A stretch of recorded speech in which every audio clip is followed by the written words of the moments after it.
50% ರಿಯಾಯಿತಿಯಡಿ ಕೇವಲ 9 ದಿನಕ್ಕೆ 11 ಲಕ್ಷ ರೂಪಾಯಿ ಟ್ರಾಫಿಕ್ ದಂಡ ಪಾವತಿ.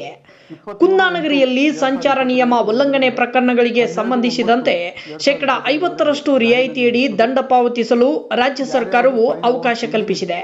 ಕೇವಲ 9 ದಿನಗಳಲ್ಲಿ 5,736 ಪ್ರಕರಣಗಳಿಗೆ ಸಂಬಂಧಿಸಿದಂತೆ 11,89,200 ರೂಪಾಯಿ ದಂಡ ಸಂಗ್ರಹವಾಗಿದೆ ಎಂದು ಸಂಚಾರ ಪೊಲೀಸರು ಮಾಹಿತಿ ಕೊಟ್ಟಿದ್ದಾರೆ.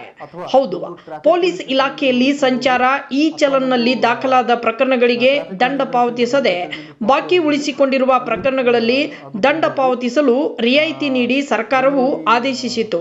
ಈ ಆದೇಶವು ಆಗಸ್ಟ್ 23ರಿಂದ ಜಾರಿಗೆ ಬಂದಿದ್ದು ಸೆಪ್ಟೆಂಬರ್ 12ರವರೆಗೆ ರಿಯಾಯಿತಿಯಡಿ ದಂಡ ಪಾವತಿಸಬಹುದಾಗಿದೆ. ದಂಡ ಪಾವತಿಸುವುದು ಹೇಗೆ? ಬಿಟಿಪಿ ಅಸ್ತ್ರಂ, ಕರ್ನಾಟಕ ರಾಜ್ಯ ಪೊಲೀಸ್ ಆ್ಯಪ್, ಬೆಳಗಾವಿ ಸಂಚಾರ ಪೊಲೀಸ್ ಅಥವಾ ಕರ್ನಾಟಕ ಒನ್ ವೆಬ್ಸೈಟ್ನಲ್ಲಿ ವಾಹನದ ನೋಂದಣಿ ಸಂಖ್ಯೆ ನಮೂದಿಸಿ ಸಂಚಾರ ಉಲ್ಲಂಘನೆ ಪ್ರಕರಣಗಳನ್ನು ತಿಳಿದುಕೊಳ್ಳಬಹುದು. ಬಳಿಕ ಪಾವತಿಸಲು ಇಚ್ಛಿಸುವ ದಂಡದ ಮೊತ್ತವನ್ನು ಆಯ್ಕೆ ಮಾಡಿದರೆ ರಿಯಾಯಿತಿ ಮೊತ್ತದ ಪಾವತಿಯ ಆಯ್ಕೆ ಲಭ್ಯವಾಗುತ್ತದೆ. ನಂತರ ದಂಡದ ಮೊತ್ತವನ್ನ ಪಾವತಿಸಬಹುದು. 50% ರಿಯಾಯಿತಿ. ಟ್ರಾಫಿಕ್ ನಿಯಮ ಉಲ್ಲಂಘಿಸಿದವರಿಗೆ ದಂಡದಲ್ಲಿ 50% ರಿಯಾಯಿತಿ ನೀಡಲಾಗಿದೆ.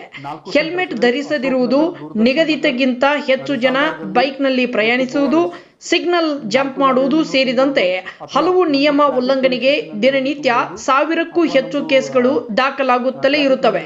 ಸದ್ಯ ಸಂಚಾರ ಇಲಾಖೆ ಹೊರಡಿಸಿರುವ ಈ ಆಫರ್ ಅನ್ನು ಬೈಕ್ ಮತ್ತು ಇತರೆ ವಾಹನ ಸವಾರರು ಬಳಸಿಕೊಳ್ಳುತ್ತಿದ್ದಾರೆ. ಅದರ ಭಾಗವಾಗಿ ಇಂದಿಗೆ 9 ದಿನಗಳಲ್ಲಿ 11 ಲಕ್ಷ ರೂಪಾಯಿ ದಂಡ ಸಂಗ್ರಹವಾಗಿದೆ ಎಂದು ಪೊಲೀಸ್ ಅಧಿಕಾರಿಗಳು ತಿಳಿಸಿದ್ದಾರೆ. ಅದರಲ್ಲಿ 50% ಕನ್ಸೆಷನ್ ನೀಡಲಾಗಿದೆ. ಈ ಆರ್ಡರ್